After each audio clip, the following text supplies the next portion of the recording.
Yeah, the question is about racist outbursts in Europe, especially in Germany, also here to the extent I know about them, and well, whether this is sort of something older coming back, or what's your analysis of these facts? Well, Europe has always been a highly racist society. In fact, it's very striking for when a North American comes to Europe to see the sharpness of the racism and its extent, even involving relations between people in different localities. The United States, the problem is bad enough, but here it's much worse, in my opinion, and always has been. Now, the problem has been somewhat suppressed in Europe by the fact that there's been less mobility than in the United States. People tended, up until recently, to stay more where they came from. And also, Europe had this guest worker system so that they didn't bring in the families of the exploited, super exploited underclass. They left them abroad somewhere. It's kind of exporting the slums. But that's becoming harder and harder. With the destruction, there's been a catastrophe in the third world, especially in Africa and Latin America. And that means huge flows of people trying to come to the wealthier countries that are in large part responsible for those catastrophes. And that's naturally, and it's also coming from east to west at this point. And of course that will exacerbate the old racist tensions that always existed. The whole family went to the States? Or No, in the United States, the super exploited workers, their families live there. The slums are inside the United States. In Europe, the workers were from abroad very often, and with the guest workers, which means that the poor families were living in Morocco and Turkey. So, you know, you just, it was like South Africa. You have the workers are there, and you just put them away somewhere. You don't have the families to worry about. Much more different to be integrated, right? And now that's becoming harder and harder because the families are coming, and European racism, which always was extreme, is now having to face the fact that you can't export the slums any longer. And this is coming, the flow is coming not only south to north, but also east to west. A large part of German racism is the unwillingness to share German wealth with the traditional colonial area of Germany, just as a large part of Western European racism is the unwillingness to share the wealth of the conquerors with the people who were devastated in the course of the European conquest. You have mentioned that some kind of, given the kind of degradation you see in the United States, you can sort of predict what's going to happen in Europe. So, can you be a little more specific on what he wants about? Well, take Los Angeles. Los Angeles used to be an industrial town. There was plenty of industrial work around that area. Now, the United States is being deindustrialized, meaning production work is being shifted elsewhere to cheap labor, high repression areas. That's part of the globalization of the economy. Well, that means the domestic working people tend not to have jobs. In Los Angeles, they also happen to be, many of them, black, so they're subjected to the special repression that comes from being black, as well as the economic effect of having the base for your work exported to even more repressed people. And the end result of that is, it's happening all over the country, is inner cities, which are full of basic people who are basically useless from the point of view of production of wealth. They were at one time the production workers, but productive, if you're with the globalization of the economy, you can make a lot more profit having your production workers be in Thailand or in Mexico, not having them be at home. The profits remain high. The role of the American transnational corporations in the international economy, that remains high, but the domestic population suffers. They're superfluous. And if on top of that, they're also a different color, you get a very difficult situation. It's a combination of racism and displacement of possibilities of survival. The effect of NAFTA will be to send jobs from poor areas in the United States to even poorer areas in Mexico, where furthermore people can be very heavily repressed. And among the people who will suffer most from that are American Hispanics, Latinos from Latin America, whose jobs will be taken away, and who will be on top of that repressed by the same racist structures. It's inevitable. And it's very unlikely to raise the standards of people in Mexico.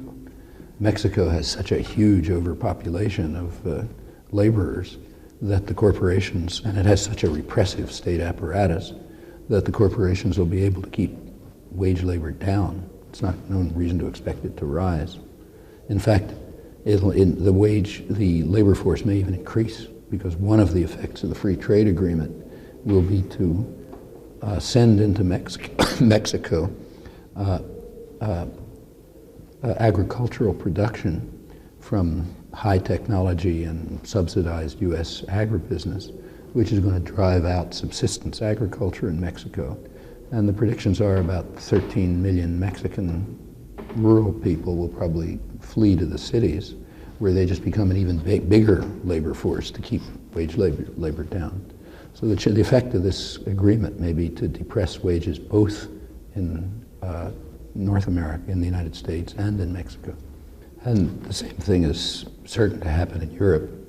A corporation that's in Germany would much rather use cheap, easily exploited labor in Poland, say, than to have to pay the wages that have been won by West German workers with their benefits and so on. I mean, to maximize profit, international corporations are going to move to the most repressed areas, and they're going to want to keep that repression going so that wages will stay down. And there's no reason to believe that this process will significantly raise the level in the poorer countries, because they cannot control their own economic plans.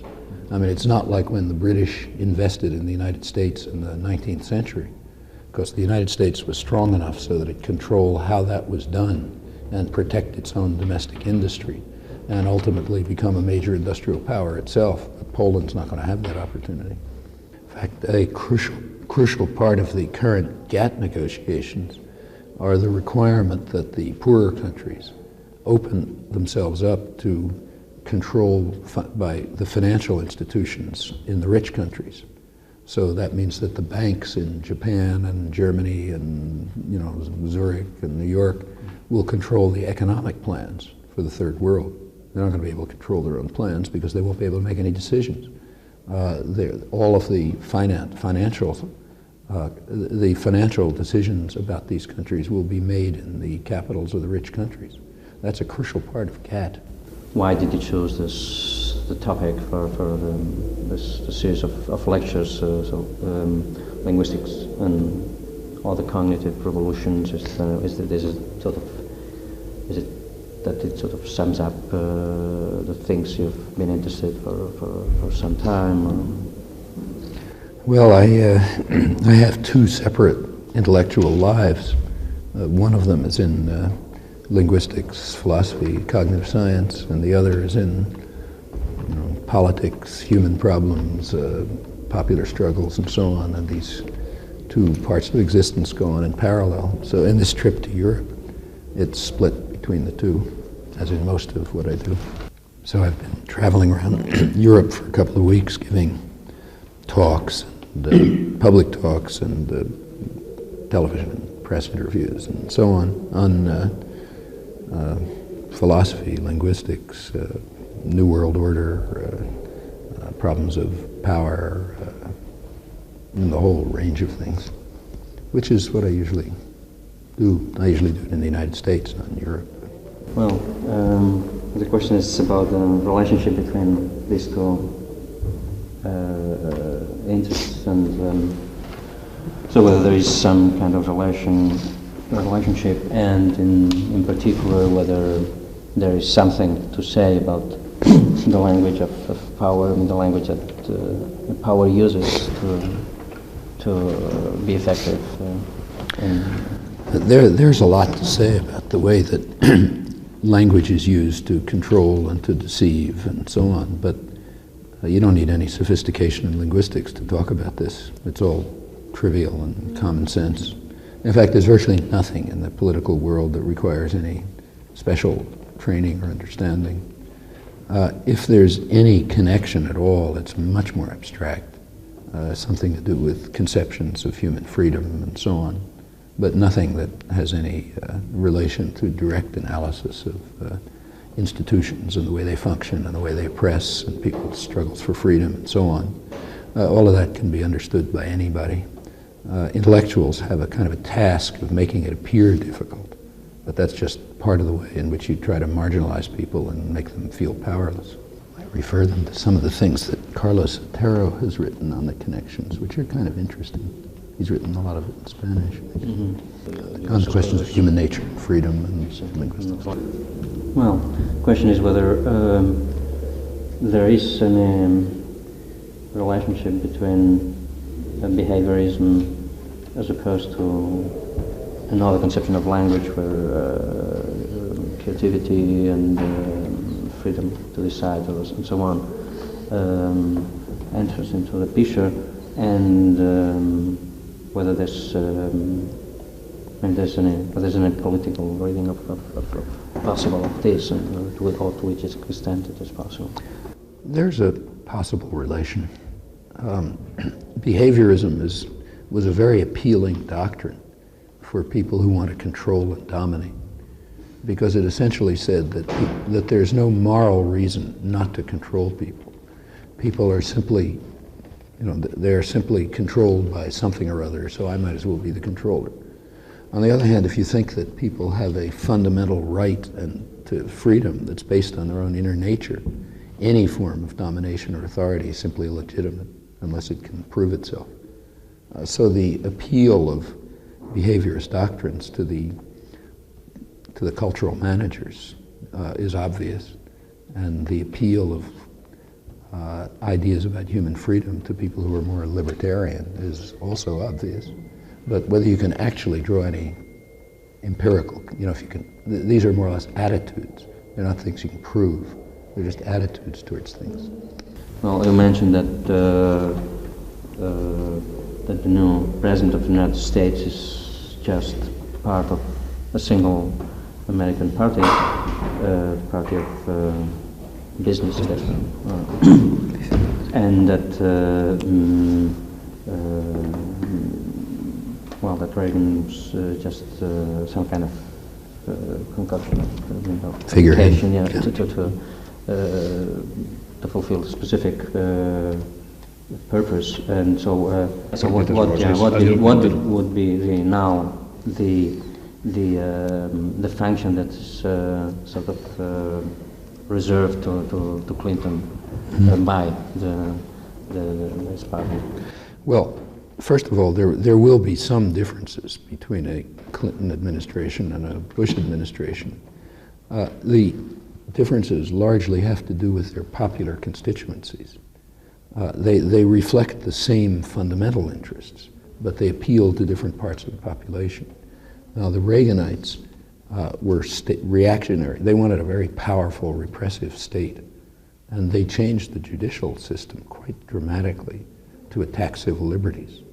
And that reflects the right-wing fundamentalists and the other jingoist extremists who are part of their popular base. The Clinton people will undoubtedly change that. That is, the sharp attack on civil liberties will be reduced, and that'll be one major change. There will also have to be a general policy change, no matter who's president. Every industrial society has a system of state industrial management and coordination. I mean, a free market society couldn't survive for a minute. And the system in the United States has been for a long time based on the Pentagon. The Pentagon has been the system that maintained high technology industry by sort of forcing the taxpayer to pay the costs of high technology industry. Now that system is not functional anymore. I mean, the pretext for this industrial management system was the pretense that the Russians were going to attack us. And on that false assumption, people were willing to pay for what amounted to the cost of high technology industry. And it's impossible to pretend that any longer.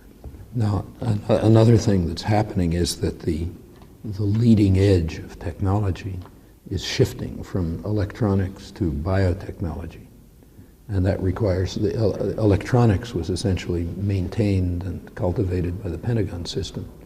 But biotechnology and genetic engineering and so on are going to need another technique by which the taxpayer will ensure the profits of private industry. So new government industry corporations will have to be established to maintain the wealth of the pharmaceutical companies and the biotechnology companies and so on outside the Pentagon system. In fact, this is completely bipartisan. In the last years of the Reagan-Bush period, the government began developing joint corporate structures with the parts of industry that create computer chips. There was a government corporation, Sematech, that was set up to subsidize and support the computer chip industry, and it helped revitalize it. Now it's running roughly level with the Japanese. But all the major corporations and all the major parts of industry require constant government coordination and support. That means taxpayer support. And the traditional mode of arranging this is just collapsing. The Reagan administration had to move outside the Pentagon to revitalize the computer chip industry. And the Clinton administration will have to do it even more so. And it's not going to be easy to convince people to pay for this while you're sending their jobs to Eastern Europe and Southern Mexico and Taiwan and so on. Mm-hmm. That's going to be a very hard problem of thought control. Yesterday you talked more about politics. I understand. Why Innateness as distinct from Piaget. Well, Piaget didn't really come to terms with the problems of accounting for the knowledge of language. And if you look at what actually happens when children acquire language, and if you look at the end result of that acquisition, you discover that it's like every other kind of physical growth, and therefore is just as much innate as the fact that you have 2 arms and 2 legs. A very special structure develops in the brain with very little outside information. Happens the same way for everybody. And whether it's the growth of arms and legs or the growth of the cognitive capacities, the only possibility is that it's internally determined. Es pot aleshores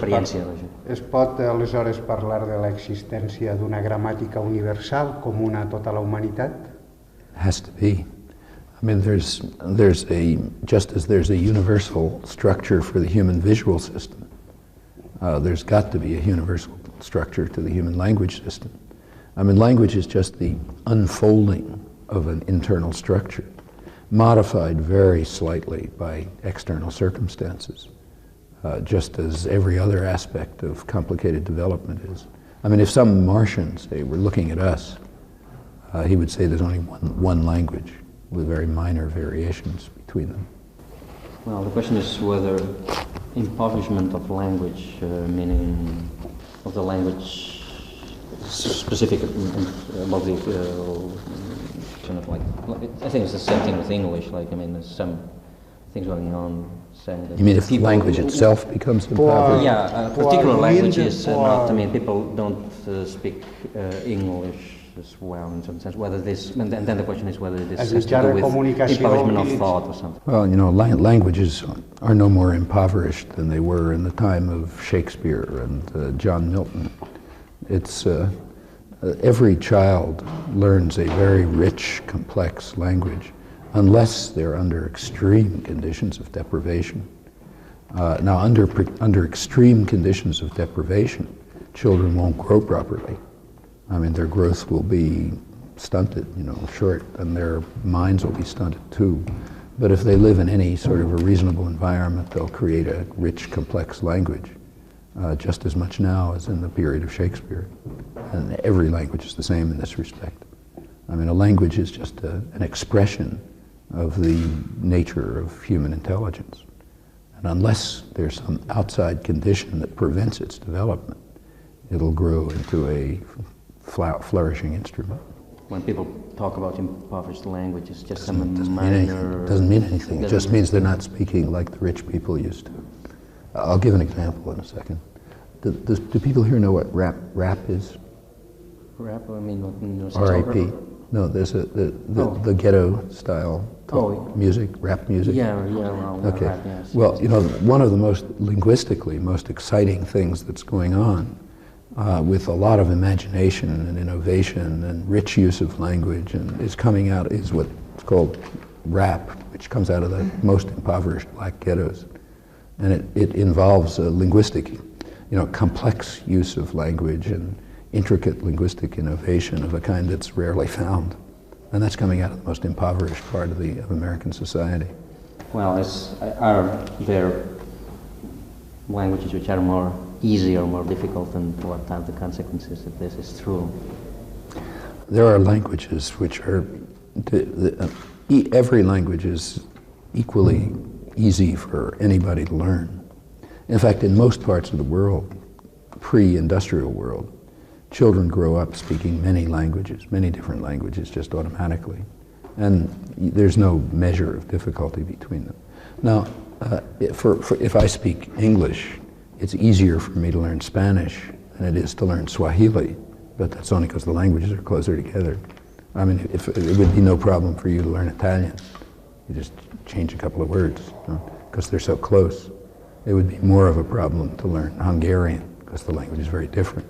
But that doesn't mean the language itself is any harder. Instead of being more difficult to learn or to acquire,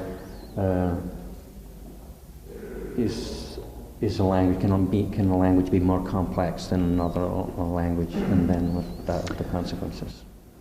There's no reasonable measure of complexity that separates languages. In fact, in their basic design, they're all the same. I mean, they differ mostly in some questions of choice of words and the choice of words and the morphology. I don't know how you can explain that, but I mean, that's where the differences are. The basic structure of the language that determines how it works turns out to be about the same for all languages, as far as we know. So to give you an example, in Latin, they have a very elaborate system of cases and things like that, which if I speak English, I have to memorize.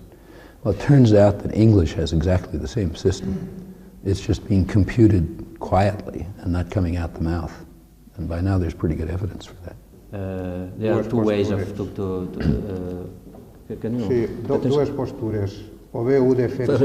As freedom of expression is concerned, there are basically two positions. You defend it for people you hate, or you're a Stalinist or a fascist. Yeah.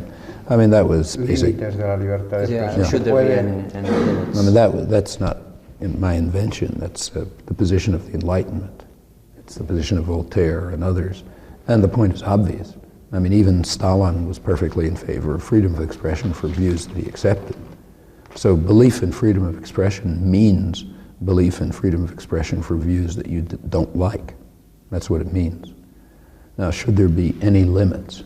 Well, one can argue this, but my own view is very libertarian. I think the right standard is one that in fact came out from the Enlightenment. That was the view, for example, of Jeremy Bentham, that speech should be protected up to the point where it becomes part of criminal action, actually part of criminal action. So if he and I go into a store and he has a gun and I say shoot, and he shoots the store owner, that's not privileged speech, because that speech is part of a criminal action. But if we're sitting here talking about it and I say, I think you ought to go to the store and shoot the owner, that should be permitted. I think we should be very careful not to provide the state or any other system of authority with the right to determine what we're allowed to say or what we're allowed to think. I should say that the U.S. Supreme Court in 1969 finally achieved this level of libertarian expression, and it's the only country in the world where that's true, I think. Yeah, question was the first thing you published was about the fall of Barcelona during the Civil War. Well, that was when I was 10 years old, so it wasn't very brilliant. But, the first article that I published when I was a child was right after the fall of Barcelona. Yeah. I think I was 10 years old, so. And I thought it was an absolute catastrophe, you know, it was going to be the end of the world. I mean, as part of the growth, I mean, I remember writing about Munich and, you know, and Barcelona, and then the next thing will be spread of fascism over the world. Okay, how do you deal with your colleagues at MIT, who, I mean, the ones that are involved in sort of kind of defense research and so on? That's almost everybody. In fact, in the 1960s, MIT was about 90% supported by the Pentagon, and I was all involved in resistance activities. I was in and out of jail. I came within an inch of getting a 5-year jail sentence. And I was always protected by the administration, and I always got on quite well with my colleagues. And the reason is it's a scientific university. It's not an ideological university. I mean, they may hate everything I do, but people relate on the basis of the integrity of their work. It's quite different from any other institution I've been part of. The changes in communication systems, like audiovisual systems and so on, does that have any impact on language? That's an interesting question. I don't know enough to answer it. You should ask my son-in-law, who's going to be visiting in the Basque Country next year, who works on this topic. He's doing a dissertation on it. Yeah, have you suffered from persecution because of your political ideas in the States, or is there any kind of I'm sure it's the word boycott? Boycott, yeah. Well, I mean, I'm sort of excluded from respectable society, so I can't, you know, the Boston Globe, the newspaper in the city where I live, not only can't review books, they can't even list books of mine as when they appear as books by local authors. I mean, even though I'm quite friendly with several of the editors, but that's not repression. I mean, that's mutual distaste. I don't want to have anything to do with the respectable community, and they don't want to have anything to do with me.